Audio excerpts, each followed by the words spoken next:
కాబట్టి మనవి చేస్తా ఉన్నాను, తెలంగాణలో అటు కాంగ్రెస్ పార్టీ ఇటు ఆంధ్ర రాష్ట్రంలో కాంగ్రెస్ పార్టీ నిర్లక్ష్యం చేసింది కాబట్టి ఈరోజు ఈ రెండు రాష్ట్రాలలో కూడా నరేంద్ర మోడీ గారు వచ్చిన తర్వాత అభివృద్ధి జరుగుతూ ఉంది. నేను తెలంగాణ ప్రజల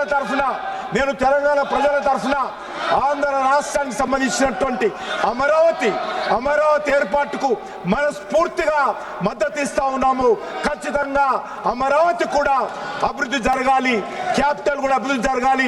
తెలంగాణ కూడా ఈరోజు గతంలో 10 సంవత్సరాలు బీఆర్ఎస్ పార్టీ కుటుంబం దోచుకుంటే ఈరోజు ఆర్ఆర్ ట్యాక్స్ పేరుతో కాంగ్రెస్ పార్టీ తెలంగాణను దోచుకుంటుంది.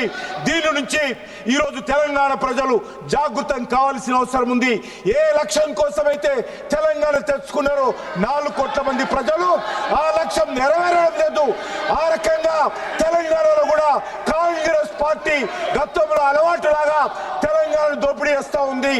ఈరోజు తెలంగాణ ఏర్పడిన తర్వాత అప్పుల రాష్ట్రంగా మార్చేశారు. ఎంతో సదుద్దేశంతో తెలంగాణ ప్రజలు పోరాటం చేస్తే ఆ పోరాటం ఈరోజు నవ్వుల పాలు చేసే విధంగా వ్యవహరిస్తూ ఉన్నారు. కాబట్టి ఈ తెలంగాణను కాపాడుకోవాల్సిన అవసరం ఉంది. ఆంధ్రప్రదేశ్ తెలంగాణ 2 రాష్ట్రాలు కూడా అన్నదమ్ములాగా అభివృద్ధి జరగాల అవసరం ఉందని కోరుకుంటూ సెలవు తీసుకుంటున్నాను.